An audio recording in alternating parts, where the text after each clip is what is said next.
What a beautiful day for a podcast. Hello, welcome to Hayward and Stuff. My name is Hayward. In this episode of Hayward and Stuff, the podcast, I talk to my geezer, Malcolm. Malcolm has struggled with depression for the majority of his life. He's very open talking about it.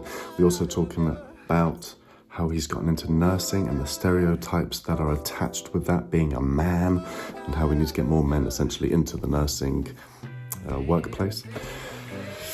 Malcolm talks very thoroughly and shares his stories about mental health, the ongoing challenges that he faces with it, and I share a little bit about mine as well. It's good. I hope you enjoy it. I love you all. Enjoy. Welcome to Hayward and Stuff, where I dive deep into the human experience with humour and heart. Join me as I explore self-awareness, growth, and the stories of people who have overcome some of life's challenges. I'm here to share positivity, gratitude, but most importantly, me. We're officially recording. Malcolm, cheers. Fabulous. Cheers. Thank you for coming. You're welcome. Pleasure to be here. I'm excited. So am I, actually. I want to get straight into it, really, if you're happy to do so. We've only met a couple of times, and I found we both quite easily got into the conversations of mental health. Yeah. I think we've both had our ups and downs and all arounds with mental health. Would you be so good as to share some of your experience with mental health? Yes, of course. I only think it's important to do so. That's, I think it's... When did you start... When do you feel like, looking back on life, when did the mental health start taking a little wobble? Or a full-on plunge, like, I don't know which way, how it happened. How long have you got? I don't know. So I think in earnest, really when it started for me was actually relatively recently. I guess it's now 8 years ago. There'd been times in my life when throughout my 20s where I'd been really quite lost, or not understanding why I felt down or depressed, and never really addressed it. I masked a lot of stuff with alcohol-based bravado and going out. Never really dealt with anything like that before. But it was only about 8 years ago. It was actually, I think it was brought about by being made redundant from a job that I'd worked my way into through quite a lot of hard work, and sort of I'd never had a job that paid that much and was as senior as it was in the role, and I kind of defined a role for myself. I'd made something from scratch basically, but it was within a larger company, and I got made redundant by them, and I'm not quite sure why that. It felt like a rejection almost of something that was part of me, something that I'd done for myself. And it just cascaded into a chain of really negative thinking that I couldn't get out of. I just could not get myself out of it at all. Had you struggled with feelings of rejection before the job? For my entire life, I've always struggled with issues of self-worth and self-esteem, and a fear of rejection too. I think that was kind of brought to the fore a few years before that, when I'd separated with my first wife. We were living abroad. We lived in France, and when we separated, it was the right decision, and we'd done the right thing. We didn't like each other very much by the end of it, I don't think, but it still felt like I'd been pushed aside almost. Yeah. I felt like I'd worked quite hard to maintain things and accommodate a lot of the aspects to our living arrangements and where we were and what have you, and then to be sort of away from that again was hard to start with. But I say to start with, I got together with Claire, my wife now, really quite quickly afterwards. We'd known each other for a while. Yeah. But I guess we sort of started really seeing each other within about 3 months of me separating. Brigid was pregnant within 3 months of us meeting. Oh, really? Well, and I was the guy that was like, you need to know someone for at least 2 years before you even contemplate having kids. So the similar to us, it was a year after we got together that Claire got pregnant too. But so I guess that feeling was quite quickly masked again by getting together with Claire, and everything was wonderful again, and blah, blah, blah, and that whole honeymoon bit as well. Where you get together and. So and do you feel like even during those new exciting times, there's an element of you're still masking how you truly feel? I'm still very unsure of myself. Like this is the constant theme in my life. Like I'm not.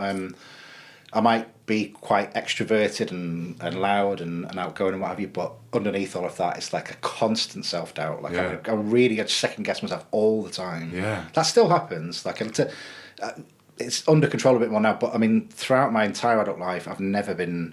I completely good with me. Like I've never been. I completely resonate with that. Like over the years, even if I've achieved something or done something good, there'll be a part of me that will go, oh well, it was a fluke. Yeah, it's 100%. And it's like wait until next time, and then that's annoying while it's happening. But then when you need to achieve new things, that self-doubt can be. It's crippling. Like it's absolutely. And it blows my mind destroying. that even the awareness of it doesn't necessarily get rid of it. Yeah. You know what I mean? No, it doesn't at all. Like it sometimes it validates it. Like it's like I've realised that I've got this self-doubt, so it must be real. It's something that's that's just a part of who you are, basically. Do you feel the self-doubt is what has led you to have other mental health struggle? Yes. Yeah. And what would that? So after that, the redundancy, they really got to the point where I was getting suicidal ideation. I really was to get to the point where I was. Well, I almost acted upon it at one point. And what age were you at this point? So how old am I now? This I would have been 37. Okay. Yeah. How does that? So I'm like fascinated, but that almost sounds like a bad way of saying it. But I get that. But like, how does it start with suicidal ideation? Because I've had it once. I've had one episode of it. Yeah. But I don't even know if I could consider it suicidal ideation because it didn't continue. I think it came from an inability to control negative thinking. Right. That just completely spiraled out of control, basically. I just wasn't able to stop thinking about myself in a negative way.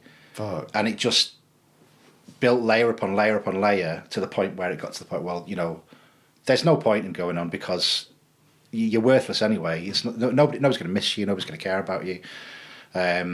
You're probably actually doing someone a favour by doing it. Yeah, exactly. You're justifying it to yourself why this needs to happen. It's quite difficult to think about it actually now. Even still, anytime I used to speak about this in the past, I would just immediately burst into tears with it because it was just so. The feeling of it is so raw, profound. Like it's the But is the upset come from the thought of I could have done it, or the thought of yes, yeah. It's how close it came to it, and actually the realization with hindsight what that would have done to other people. Yeah, well. I get that. I get that. And also what I'd done to myself, like how I managed to get into that frame of mind in the first place. It's like it really reveals something about you to yourself. That you can get into that situation in the first place. It's like, I think it reveals that we're as humans we're vulnerable to that happening to yourself. So what do you do to keep that at bay or ever coming back? So Claire at length had pressed me to get counselling for this, to talk to someone as a third party for this who would be able to help me express what I was doing, because I did really keep it all to myself for a very long time. I didn't express it, and that was part of the issue. Yeah, for sure. So I got a counsellor and spoke with them, which was transformative. Like I think if anyone ever tells you to get a counsellor or advises you to speak with someone, fucking do it. Like do it immediately. Like do it even if you're not feeling bad. Like it's great to have someone to talk to about something. Everyone should have a counsellor. You should be born. You should be assigned a counsellor at point of birth. Right. It should be free on the NHS to everyone from the age of 1. Like, but or whenever people talk, I don't know. But perhaps that's a bit extreme, but but I found it so useful just to be able to get that out there and speak to someone who didn't have skin in the game, if you know what I mean. You know, you should talk to your partner, you should talk to whoever's close to you, you know, whoever you feel comfortable with, but someone you care about, someone you love, someone who you know loves you, is never going to be able to offer you that same objectivity or distance that you need to express that fully.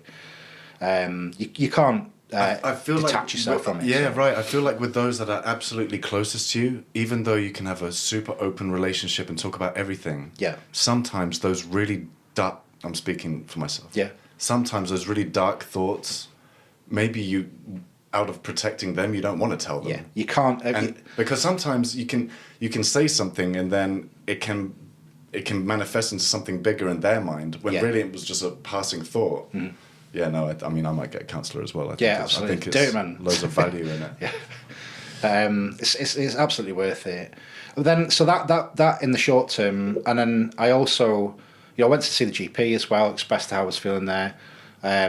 Really, like the nicest. But I looked out on my doctor, like he was just really gentle, nice older guy with a nice big grey beard and very softly spoken, and he just made me feel good. It's like to be in the doctors even, and he'd recommended taking some citalopram with that as well. So it's like an antidepressant medication, which I have to say I was really not sure about to start with. Why? Because I thought I didn't want to not be me. Do you know what I mean? I didn't want something to be altered.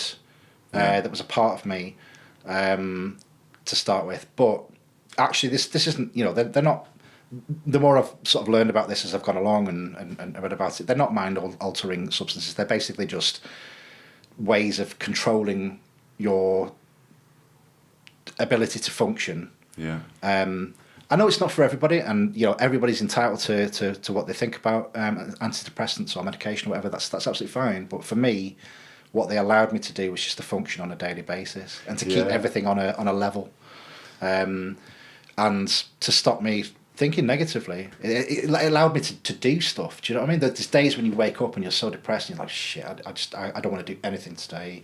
I can't move. I don't feel like moving. It's all going to be shit anyway, so what's the fucking point? Even to do basic tasks, So is that how bad the depression that you've experienced got? Yeah. There would be days where I just wouldn't want to leave my bed at all. Like I just didn't want to function. I had no purpose, nothing to live for. When you look back on it, can you kind of, objectively speaking, see at what point it got there? Like how long were you? Yeah. Was it like a gradual thing falling into depression, and then you got to that? Yes, it was. It was. It was over a period of about 6 months. Maybe slightly less actually, probably 5-6 months. We went away on a family holiday to Canada to see one of Claire's sisters who lives out that way, and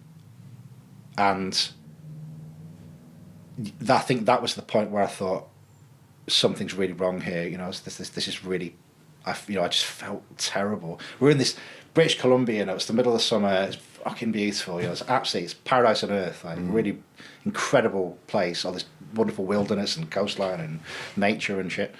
But I just didn't feel anything. I was just like so unhappy. I was so unhappy, and there was no real reason for it. You're like chemicals are out of whack. Yeah, exactly. Right? Like, that's what it's coming down to. And when we got back, I think that was at the point where I thought, I need to do something about this, or I need help to do something about this. That was like a turning point for you. Yeah. Because it wasn't long after that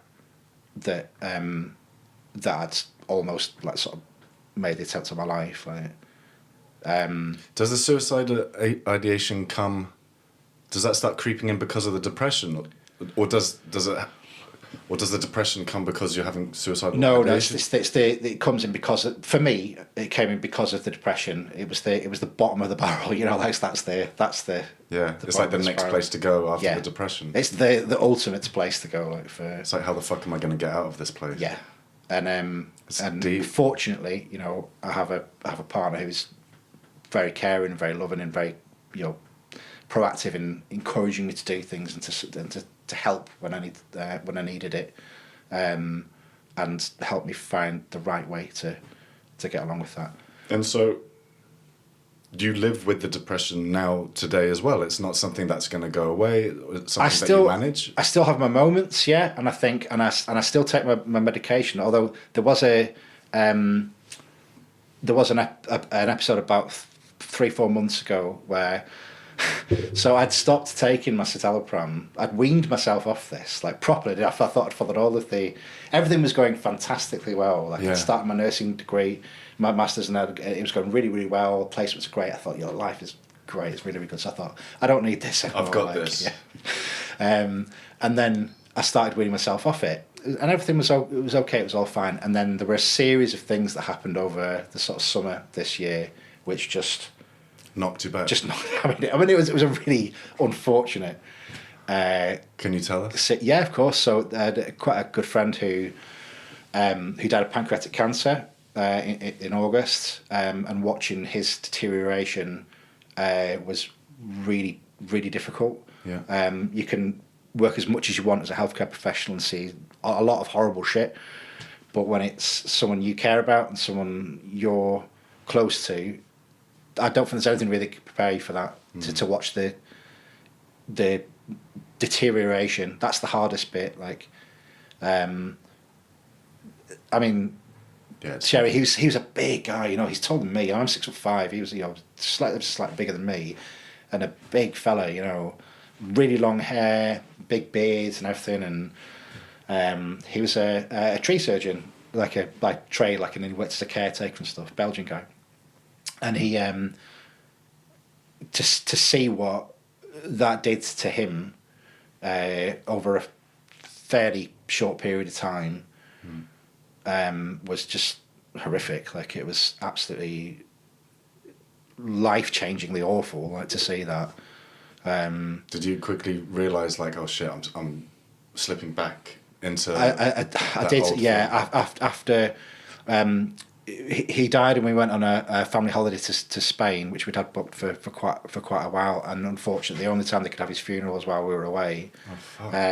And his wife had asked me, cause I speak French, like, and his wife had asked me to write a little like a eulogy, you know, for his funeral, which I did in English and French on holiday in Spain, like, and that was so difficult. Like, really, I couldn't read it back to Claire without crying for it. You know, so it's written in English and translated it into French. So I had to look up some of the words in French for this thing. It was like, you know. Anyway, we were able to watch it on a video thing after the stuff. But that made me sad that I wasn't able to be there for that too. Mm-hmm. I had a lot of stuff that going on through the year as well that was finance based as well. Like, my student loan wasn't working and all that stuff, so I was just skint as well, and I'd stopped taking stopped taking my meds, like, and then all of the immediately back after the summer there was an assessment week and an assignment and all that stuff that I had all this work to do as well, and I had to try and focus on that, and I just couldn't focus on anything.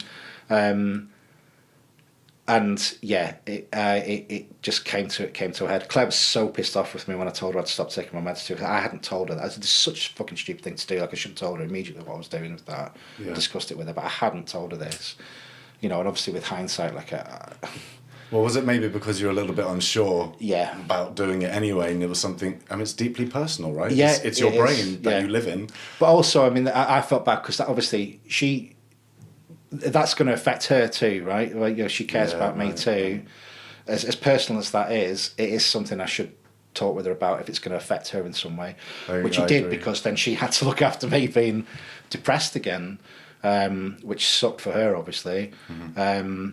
But then that has that sort of, because she was pissed off, it was like, oh God, yeah, you've made a mistake again, you fucking loser, you know, you fucking idiot, you should have still, you're a waste of space. But actually, I got back on my meds, started being a bit more getting a bit more exercise and getting out again and doing all that sort of stuff, and it did make a difference. We just got it back on an even keel again.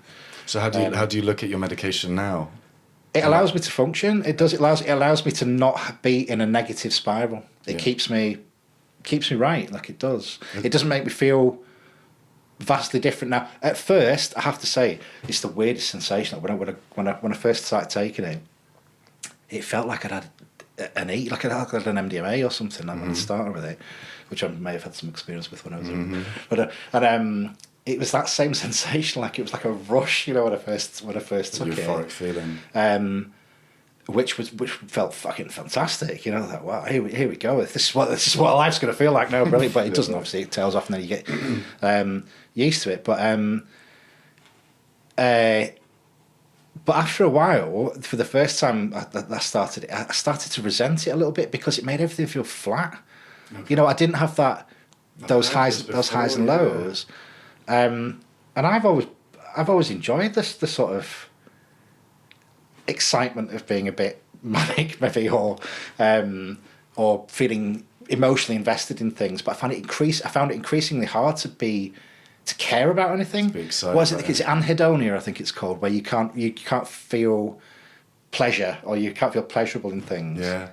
One of the side effects to citalopram as well, right, is that it makes it really difficult to come. Right. It makes it really difficult. That could be a good thing. But it can be a good thing. But sometimes, you just want to get to where you're going, Yeah. Sometimes it's not always about the journey. Yeah. But, it's a really weird sensation. There's a similar strange side effect with the antamoxetine that I take for my ADHD at the beginning, is that you'll just have random painful erections. But it's the kind of painful where it's like, this isn't so bad. But it tails off in the end. You don't get it. But yeah, this numbing of feelings thing, I get it. I've spoken to a couple of people that have been on high doses of sertraline, and they say sertraline's and they say sure, they don't feel depressed anymore. They don't feel anything anymore. There's no sadness, even in my friend was telling me how he was at a mate's funeral. Yeah. And he was just meh. Yeah. And that's kind of it's always fascinated me, because it's your reality is distorted at that point. Yeah. And it's and that is your reality. That's where you're living at that time. Yeah. But it's not the reality you choose to want to be a part of. Yeah. Medication's a funny one, because if you can get it right, your quality of life goes up. I'm a massive advocate for medication. Yeah. And I used to think that medication was fucking conspiracy from Big Pharma. I think some of it is, but yes, but some of it is. But if I stopped taking my ADHD medication now, it would be such a bumpy ride. Yeah, yeah. So I'm all for it. Do you think? So would you say your depression is something that is here to stay, and it's just a case of managing it? Sort of thing. Yeah. For now, let's go with that for now. Yeah. So I guess it's for now. It's who knows for the future. Do you feel more comfortable not looking too far into the future, because there's not much you can? I don't see too much point in. I like being in the here and now. I think it's important to actually feel what's going on around you. You told me you weren't spiritual. No, that's a good. I don't think I mean that in a spiritual sense. I mean that in a. No, it's just a very spiritual... Enjoying the witch of the weather. It's quite a spiritual thing to say. I am 100% with it. Yeah. I think the only place that we can be is now. Yeah. And sure, physically, we only can. And to practice gratitude and to be here in the now. That's when you're going to have the best chance of having happy mental health. Do you know what you're right? So one of the things that I'm a worrier, right? I do worry about shit all the time, and they go, what would happen if this happens, and all that shit. Project that. Claire is not, right? She's just totally pragmatic, straight down the line. She's the sanest, most stable person I've ever met in my life. Right. And one of the things I've tried to sort of observe from her is about that being in the now with that, and not projecting these fears onto the future. Because what's the fucking point, right? Yeah, you can end up manifesting that shit. Yeah. You end up making it your self-fulfilling prophecy. Yeah, exactly. Yeah. And what a nightmare. It's not. What's the point? Why am I thinking about what might happen 5 or 6 steps down the road there? Sure, I mean you need to plan for shit, obviously, but not for disasters all the time. And that's partly what keeps you in that negative spiral because you're waiting for something shit to happen, right? So, and equally, looking back can have the same negative impact, right? Yeah. When you always look back on like, oh, why did I do that? Why was I this? Why was I? It's like, you can't do anything about it. There was one aspect is so. We went away for a couple of years to Malaysia for like 3.5 years. When we came back, I got another counsellor who's like local here. She was just fantastic. She was fabulous, and part of me coming to terms with and managing my depression a bit more on a longer term basis, learning techniques to manage it. Was to look back at why this existed in the first place. And to think about, to address it, like to face this head on, because I'd never done that before, even with the cancer I'd had before. Oh, interesting. She'd addressed the immediate thing beforehand, like what was going on for me at that point. But so you had to look back. Yeah, I was actively encouraged to look back. Right. To open and unpack the shit that you've been blocking, right? And stand up to it and look it in the eye and say, "Fuck you," this is not part of me anymore. And look at it. That was really important, actually. But it's knowing about when that's done. Unpack it, have a look at it, sort it out, fuck it off, and then leave it in its box. Yeah. And don't you never have to go back there again. Like that's it. Yeah, I guess it's the intention when you're doing it, right? Yeah. I mean, I guess we could change the dynamic of looking into our future as well. Like, so instead of it being anxious nervousness, be like foreseeing the gratitude of what could be. Yeah. It's all a mindset that's fucking difficult. Yeah. So you've recently taken up this new occupation? Or what's the right word? It's not the right word. Well, I suppose it's the beginnings of a new career. Study and then career. So you've been... A vocation. That's the one. You've started this new vocation. Yes, I started a vocation.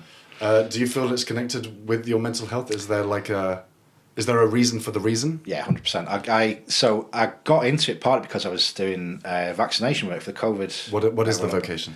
The vocation. I beg your pardon. Malcolm, concentrate. I'm training to be a nurse. Nice. Yes, I'm doing a master's in nursing science at Northumbria Uni, and I started that partly because I was doing vaccination for the COVID rollout, the COVID vaccines, and I met so many really, really cool nurses and paramedics and midwives and all sorts on that.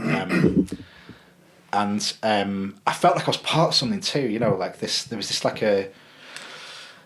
I've always been quite socially minded and big into my community help and all that sort of stuff. I really, really love all that stuff and being part of something that's bigger than me. Yeah. And it felt great to be part of that. Tell me you're not spiritual. Jesus.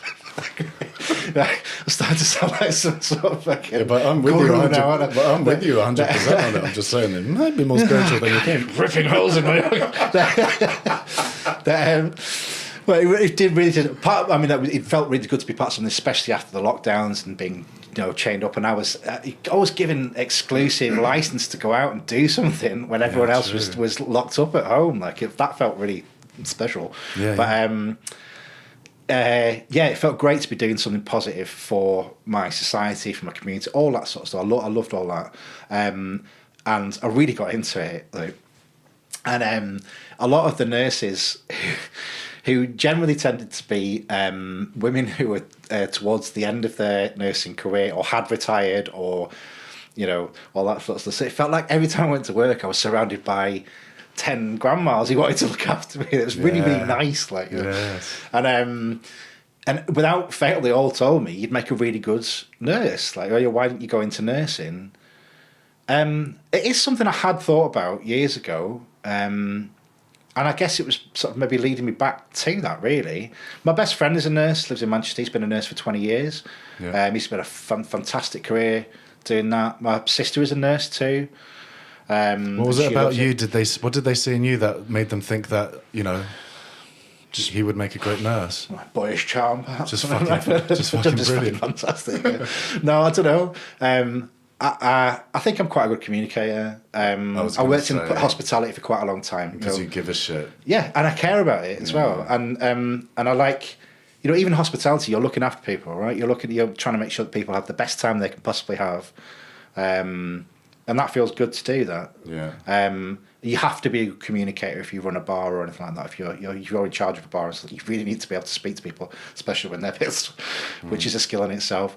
You get conflict management and all that sort of stuff, and de-escalation, which is still unfortunately, is still like a big part of healthcare as well. Level of compassion for your fellow human. You really have to care. You really have to care. And I don't know, they all said, you make a really good nurse. And I thought, well, if there's quite a lot of people who've got a lot of experience in that job telling you that you might be good at something, there's probably something in it. Yeah, right. So it's worth exploring. And I actually initially wanted to do paramedic science. So I went to Sunderland to the open day, and being a paramedic's a great job, a really like noble career and very worthwhile. But I also went to the nursing talk, and it just turned my head completely. And I was like, yeah, this is for me. Like, so I need to do this. What was it about nursing that kind of clinched it for you? The amount of scientific and clinical learning you do, the interpersonal relationships you have to develop with your patients and your colleagues, that the actual care that you have to look after for people, that hands-on doing something for someone to help them get better. And in doing so, what that would do for me, like to help me get better too, or to help me feel good about what I do. There's nothing better than doing something which makes you feel enthused about it, which makes me think, fuck, I know I've got to go up at 5:30 in the morning to go to work, but I really want to do it, because every time I go to do my placement, I'm making a difference, right? No matter how small it is, I have wins every day because I get to make someone feel good about themselves, and that makes me feel good about me. What's your take on this? I don't know if stigma's the right word, but like this perception about male nurses and how nursing is a woman's job. Because that is ingrained in a lot of us, right? You hear nurse and the image in your head is... Yeah, it is a very gendered profession still. I think there's about 11% of nurses now are men. Which is up from 5% about 20 years ago. So that is an improvement, definitely, but it's still... It's mental when you think if I'm right in saying there's a shortage of nurses. A massive shortage. UK. I think I can't remember what the last count of it was, like 40,000 nursing vacancies or something nationwide. And, why aren't more men being encouraged to fill those gaps? It's like you're ignoring this massive pool of resources you've got because it's just not promoted to guys to do this, particularly younger men. But also, guys like me, I'm 45, and this is a second career for me now. There must be so many men out there who are looking for what they can do with their life, having been made redundant or quit or whatever, and a fulfilling occupation that's challenging, but that has massive payoff. It's a job for life. It's a scientific job. It's a graduate job. You have to go and do all that. It's challenging. You're really going to push yourself. You're going to learn something. You're never going to have the same day twice. You're caring for people. How do you make that perception change? I almost feel like they have to change the name. It's give it some ego bravado bullshit name and get the lifesaver. I don't know, ward hero or something like that. I don't know, patient champion or something.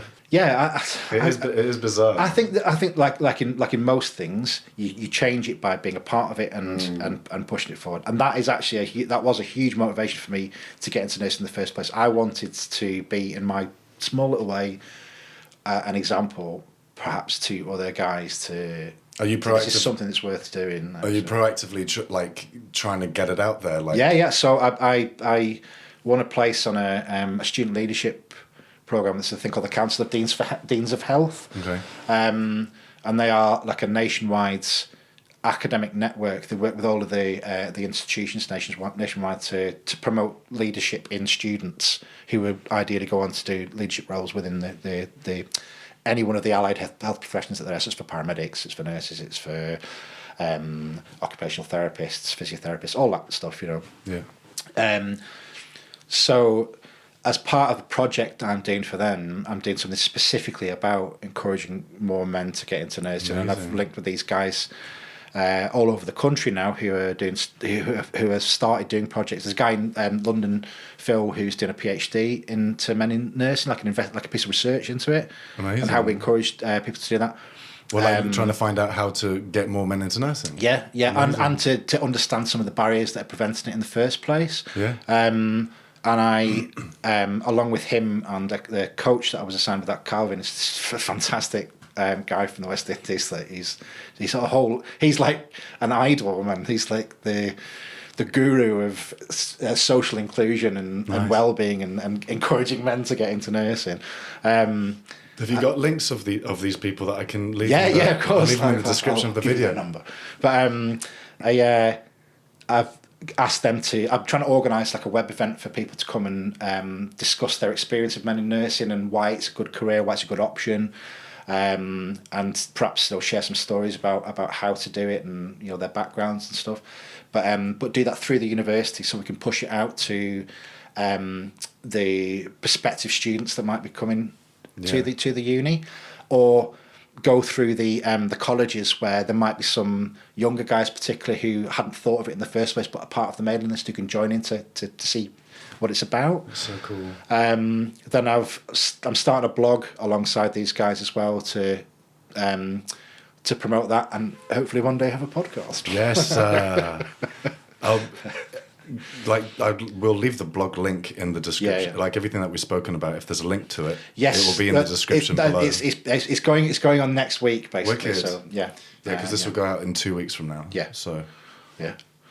But stuff is happening. It is, yeah. When I think about the difference in my life now from what it was 2 years ago, it's just fucking unrecognisable. It's transformed. Nursing has transformed my life. Like, it's a massive contribute to keeping you feeling. Oh my positive. God! Yeah, I feel like I have agency now. Like I feel like I have a purpose. Like I've got something that's. That is something that it's so like kind of.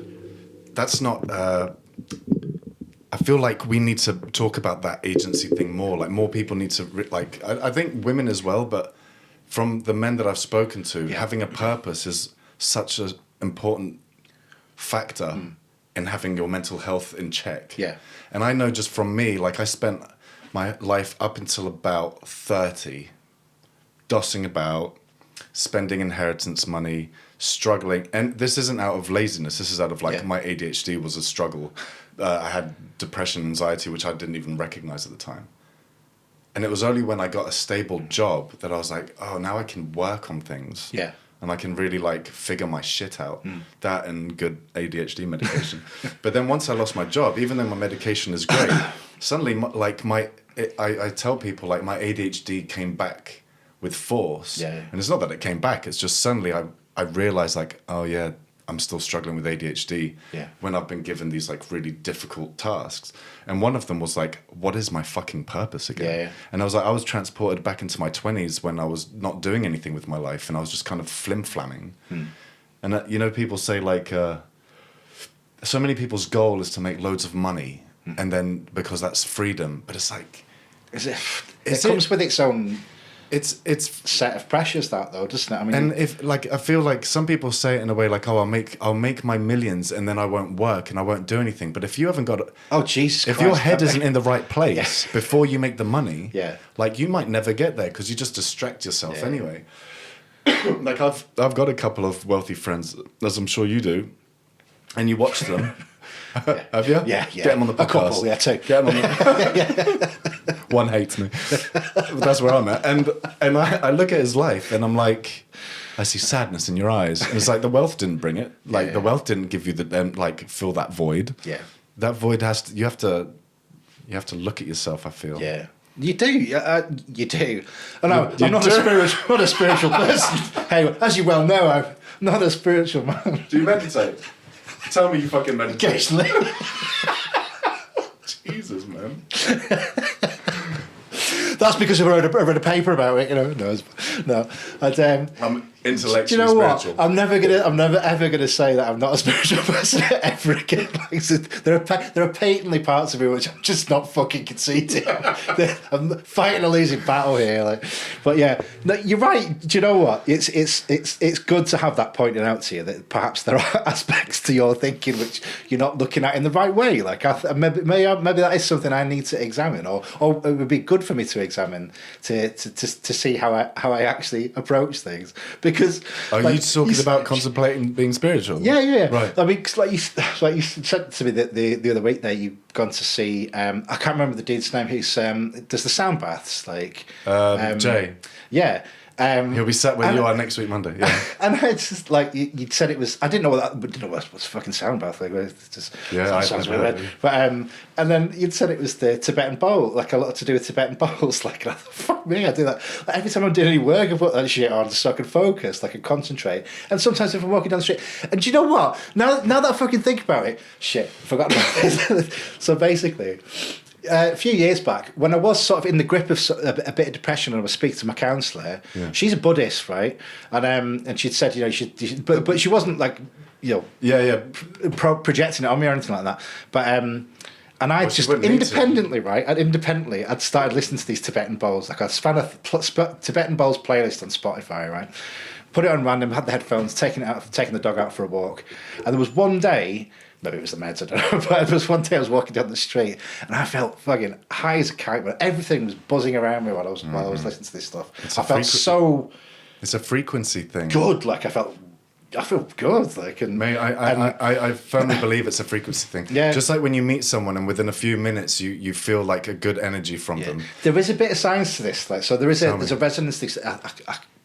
Quote me on this, but there's a spiritual realm and science realm. They massively overlap. Yeah. Like there's a lot of spirit, like quantum physics. Like that's some spiritual shit.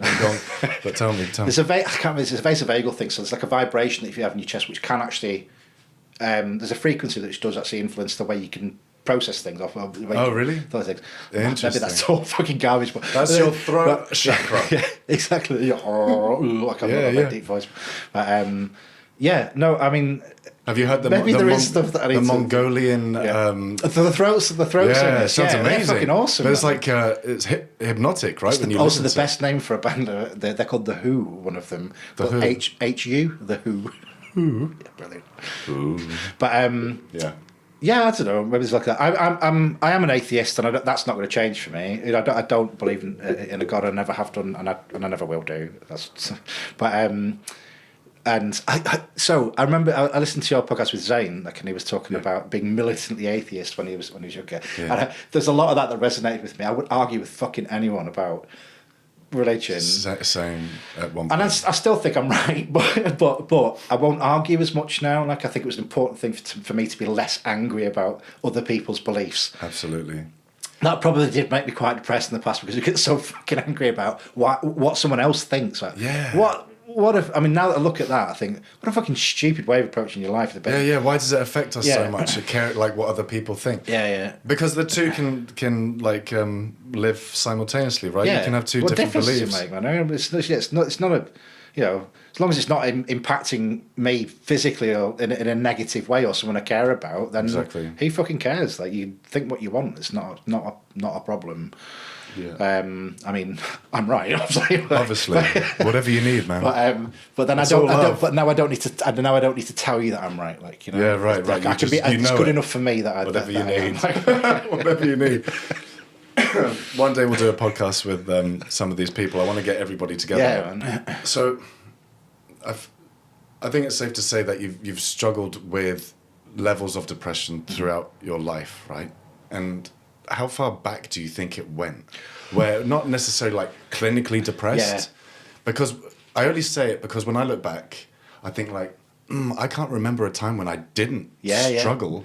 As like, was I depressed since I was a kid? Yeah, man, no. I think it goes back as far as when I moved to Manchester from. I used to live in Jarrow on South Tyneside until I was 12, and then we moved to Manchester.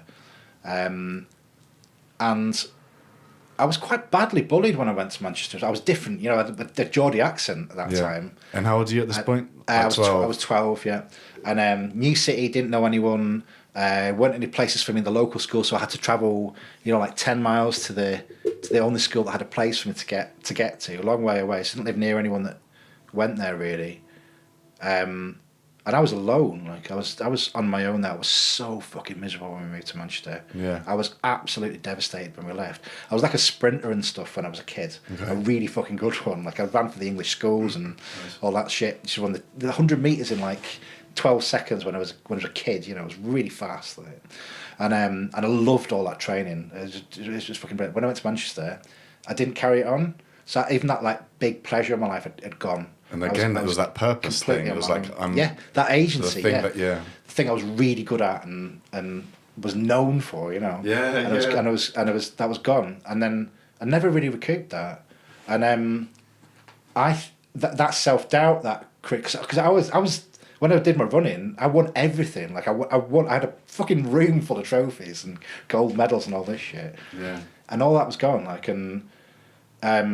I think you get athletes and things who talk about that, you know, when they finish their career and they've won an Olympic medal or something like that, and then everything's shit after that because it's like, well, what's my fucking purpose? I'm not a big football fan by any means, but I have watched a couple of documentaries and footballers talking about how when their career ends, suddenly that, like, you know, all of that is gone. Yeah. And also that adrenaline rush that they get from being in the stadium, from winning a match. Yeah. And it's almost like a drug, right? Like those incredible highs. Yeah. Those highs that were kind of like... It's the same case. It's the same physiological function. Yeah. Like it's your dopamine. Like that hit from that. It's like it's go wow. And your it's body amazing. adapts to that. And then when you take it away and your body's like, oh fuck, what's going on? Yeah. It's difficult. Like, and then I never really got over that really. And then as my teens went on... That was like the beginnings of it, I guess. Yes, yeah, absolutely.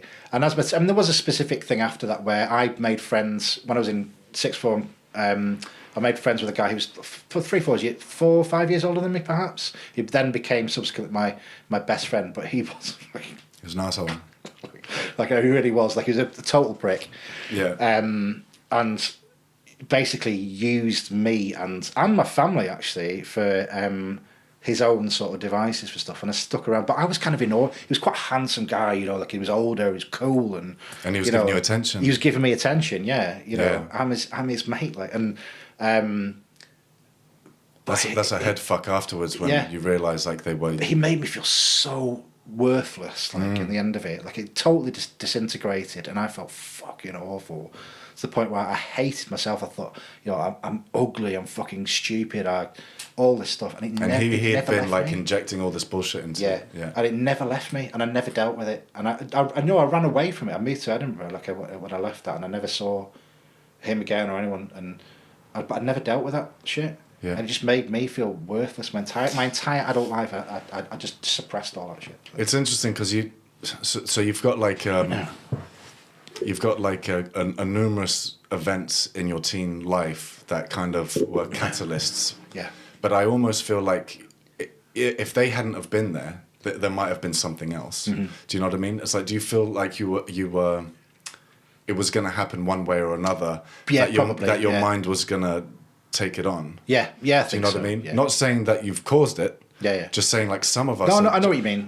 I personally, for me, like when I look back on my mental health struggles, I think no matter what happened, and I had some, you know, traumatic events happen, I think no matter what those traumatic events were, I was going to have mental health issues because of already like the first 10 years of life. Mm-hmm. Do you know what I mean? Mm. And I think it's, well, I just think it's a bit sad, isn't it? It's not fair. It is. It's British shit. Yeah, but, it's not fair. It is, but then, you know, when I think about it now, that it's difficult to say where you change things in your life, because you get to the point now where I'm actually, you know, I'm good, I'm happy, like, and actually all of that is me. All of that has shaped me and how I can approach that. Yeah, I get that vibe from you as well. It's like I think a part of it is like owning it and like understanding it. The awareness is such an important thing. Yeah, and like the ability to be able to go, like I have it. Like some days I'm like, today's a bad day. Yeah. You know, I think the youth call it a mental health day or something. You know, we take the piss out of them, but they're clocked on, and their mental health is knackered. Yeah, it is and it isn't, like, but because Go on. I can see why it's difficult for kids. Like, and there's so much that shit about the world at the moment. The world feels like it's fucking bonkers at the moment. Like, but can you? Can I imagine being like... No, not you. Can you imagine growing up as a teenager in a social media land? Oh, yeah. Like everything's skewed. Like it's so damaging. Like so last year, my face, like I told you, my Facebook and my Instagram accounts got hacked and wiped, right? And I'd been quite a prolific Facebook and Instagram user for the best part of 15 years, something, whatever. Right. And everything was just gone in one go, and it was devastating to start with. Like I was like, shit, that's all my memories gone. But I've invested so much in this. I'd be gutted if I still am a bit. There's a lot of, but actually, what it did make me realise is that fuck, I've invested 15 years of my life in social media, and I was so obsessed with it. But actually, so in a way, it was kind of liberating. It was also fucking devastating too. What was your angle with your social media? Were you an influencer? No, God, well, in my own little way. 253 followers. They loved me. No, not at all. Like, but I liked. I don't know. I do like the connections that things like Facebook and Instagram. I do. I think it's brilliant that you're reconnected with people who I never didn't see in school or. And did you ever bump into that prick? No, God, no. I did look him up though on Facebook to see if he was there, but he's not. So, but I'm not surprised. Like, probably everyone found out he was an arsehole. So, yeah. What were you going to say something before? Your podcast with Dizio. That you kind of connected again through Facebook and so I really like that about Dizio. I went to school with him. Well, he was a couple of years below. Yeah. But the last time I'd seen him, I was 14. Yeah. And then I saw just through Facebook stories that he was battling cancer. And I was in this like weird limbo state of like, do I reach out? Do I ask him? Yeah. Not ask him if he's okay, because he wasn't. Yeah. But I was like in this strange place of like, if I reach out to him, Haywood, this is like my internal dialogue, you better stick with him if it all goes south. Yeah. Because you can't reach out and then when you see it's going wrong, go, too much for me. And it was like, there was aspects of it that was close to heart anyway, because, my mother passed away from cancer, and so it was very close to the bone. But I did reach out, and I'm so glad I did, because well, first of all, I realised I was prepared to stick with him regardless of what would happen. And then a few months later, he came on the podcast and we reconnected. Well, didn't even reconnect, just connected for the first time. Yeah. And it was fucking cool, man. It was nice. That was a fucking good And it's funny. It's funny you bring it up because he's coming over on Saturday. Oh, is he really? Yeah, he's popping around for a couple of hours. Man. Yeah, from down south. No, I mean, I just found that so moving. It was so profound. Like, and his insights, like he was so. I don't know how you even begin to cope with shit like this. It's really neither do I. And he's so real and raw and just says it as it is. And honestly, like having just been through such a traumatic thing, and it was recent. Like it happened to him last summer, and then he's here like 4 months later, 5 months crazy, later. Man. Yeah, I can't even imagine. It's like literally my worst nightmare. Yeah. But yeah. But no, I found that really, really. But yeah, that whole connection thing that you say. Yeah, so at the start it was devastating. I'd lost all these connections for people, and there are some that I need to still recoup. But I really like that about social media. But you say the flip side of that is yes, if you're a kid, you're a teenager in that world now. It must be some of it must be terrifying. I think there should be an age restriction on social media. I really do. Or at the very least, it should be taught to in schools and classes. Like an actual you should part of your curriculum. Do a course before you have an account. Why not? Like it's a major part of everyone's life now. It's just this is as important as doing your maths and English now, isn't it? It's never going to go away. So, but yeah, going to get more and more ingrained into it. Yeah. Malcolm, mate, it's been really nice having you on. It's gone a lot quicker than I anticipated, but. I think we covered. Right, it's fantastic. I've really, really enjoyed it. It's been it's my first podcast. Is it? Yes. And you said you when you start your new podcast. When? What will be the subject matter? I hope. Well, part of it obviously will be a theme on men in nursing and the gender imbalance in the profession. Yes. But also, I'd like to just explore some aspects of people's healthcare journeys, whether that be patients or staff or anything, just to see what people's experiences are of the system and how it's improved their lives, how it's let them down, all that sort of stuff. Just to explore. Can I just say, and like, who am I to say it? but I think you'd be fucking brilliant at it. Thank you very I much. really, I genuinely, and saying that to someone that I know probably doesn't take positive very well because of that internal dialogue, but I genuinely... You're taking the piss out. That's where I go as well. It's really unhealthy. It's really not good to think about. Just like me. You'll think about it when you go and sleep. He took the piss out of me. Yeah. 4 Genuinely. a.m. I think you'd be fucking great. Thank I you. think there's a part of you that knows you'd be fucking great as well. Let that guy. That's the meds. Let him free. Yeah, good old meds. Cheers to meds. I'll toast that. Yeah, it's been a pleasure, mate. Thank you. Nice one. Cheers. Thank you.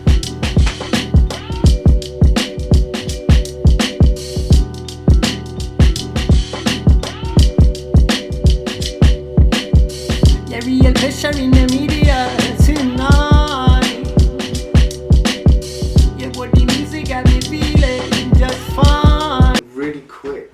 That was fast. I feel like we should do like sometimes I do like a little separate segment for YouTube which doesn't go on the podcast thing. Yeah, but the music got me feeling just fine. Yeah, real pressure in the media tonight.